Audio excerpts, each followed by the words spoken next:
Hi there, welcome to my channel and welcome to part 8 of the Asylum challenge. I'm taking a little aside from the storytelling here just to point something out. I did bend the rules a little bit as I was playing. The rules, I've seen different versions of the rules for the Asylum challenge, but the ones I'd been following was that you took control of one sim and you only controlled that one sim until they were able to leave the asylum, as in when their aspiration was complete they could leave the asylum. But what that ended up meaning was I took control of Ailish, and then when Ailish had to go to sleep, if the other sims didn't all go to sleep at the same time, there was a lot of time spent with me sitting just trying to speed the game up, trying to get time to pass, waiting for Ailish to wake up again. I did this for probably the first few days that I was playing Ailish, and then I started thinking that I should probably try and use the time when Ailish is asleep to start on the next sim. So the first couple of episodes of Carol's story, you will notice Ailish is still in the asylum as I'm filming them, asleep in the background, and it's just because I started completing some of Carol's aspiration while Ailish was still in the asylum. So that's definitely what you're going to see in this episode and probably the next one as well. That said, let's get on with the story.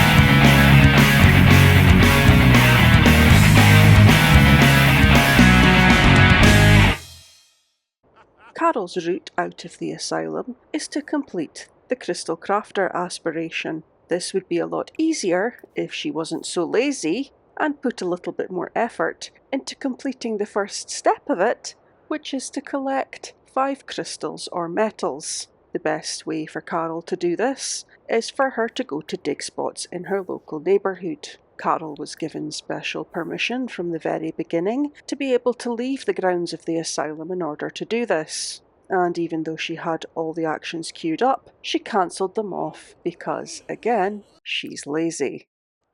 Carol's aspiration has 4 milestones, and the first milestone has 3 steps. The first step she has completed, because that was just to acquire a gemology table, and there was one already in the asylum when she moved in. Taking credit for systems that are already in place when she arrives on the job is something Carol excels at.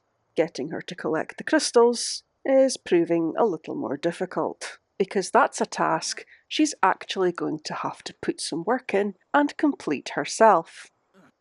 Carol never seems to quite know what it is that she wants. With her red plum bob and clearly needing to go to the toilet and feeling tired and wanting to go to bed, upon arriving back at the asylum, which would she do first? Instead of going to the toilet or going to bed, Carol decided to wander halfway across the neighbourhood for no apparent reason. Is this a time-wasting tactic? Time wasting and work evasion is something that Carol's famous for. If you were to look up the definition of the term work shy in the dictionary, you would find a picture of Carol's face. Being cringy, Carol was the sort of sim who would one moment be feeling playful because she was doing the blick block dance, to the next moment feeling embarrassed because she was having a rare moment of self-realization. Am I cringe? Yes, Carol. Yes, you are. After 3 days of searching the neighbourhood, Carol had only managed to find 1 metal and 2 crystals. Perhaps this isn't surprising. Was this because she was lazy and didn't put in enough effort? Or was it just because she really has no idea what she's doing? No one would ever really know.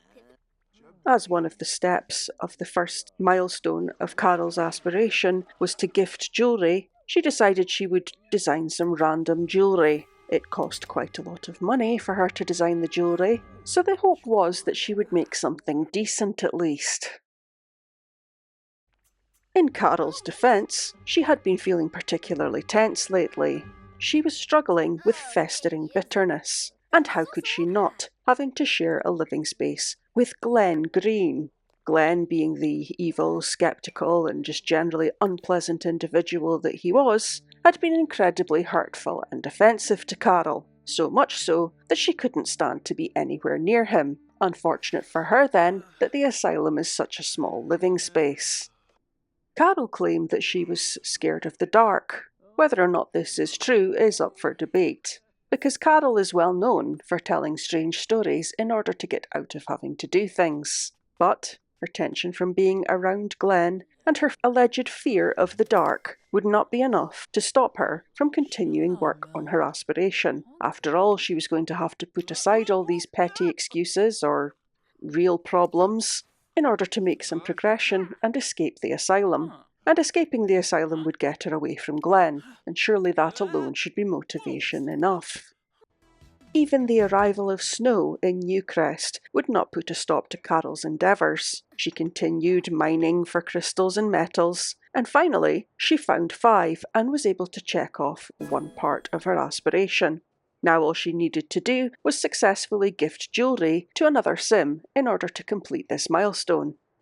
And unfortunately, that point does say successfully gift jewellery to another sim, and that may be the part that Carol comes to struggle with. Although Carol disliked Glenn, she weirdly had a good relationship with Elgers. Why is this weird? It's weird because Elgers is someone who actively has sabotaged everything that Carol has done and gone out of his way to make her life more difficult. But sometimes there's just no way of understanding how Carol's brain actually works. Especially when she willingly chooses to sit at the chess table with Glenn whilst having a conversation with Elgers, who is standing at the other end of the room. It's almost like she wants to cause drama. As she concludes that she's still got it, and as she continues to sit across from Glenn, despite them despising each other and their hatred for each other growing, we have to ask ourselves, is Carol the main character? It turns out, for now, yes, she is. And although Elgers advised Carol that Amethyst could help her get a good night's sleep, we also have to ask ourselves, was that a genuine piece of advice? Or was that a suggestion, as in, Carol, go to bed and leave us all alone? Carol decided that since Elgers was talking to her about crystals anyway, she would gift him one of her pieces of, lovely jewellery that she had made. And luckily for Carol, Elgers is a man of zero taste. And so it was a successful gifting of jewellery, allowing Carol to complete the first milestone of her aspiration, taking her one step closer to leaving the asylum. Unfortunately, however, the Crystal Crafter aspiration is quite a long one, and the road ahead of Carol is still quite long, even though she has made a decent start down it. And with that, we will end Carol's story for today. Join us next time when Carol continues work through the second milestone of her aspiration. Thanks for watching. Carol is just trying to make jewellery in peace. She doesn't need Glenn hanging about, making her angry in the background, and she especially doesn't need Susan with her creepy, freaky, weird face weirding everybody out back there. That is honestly like something out of a horror movie.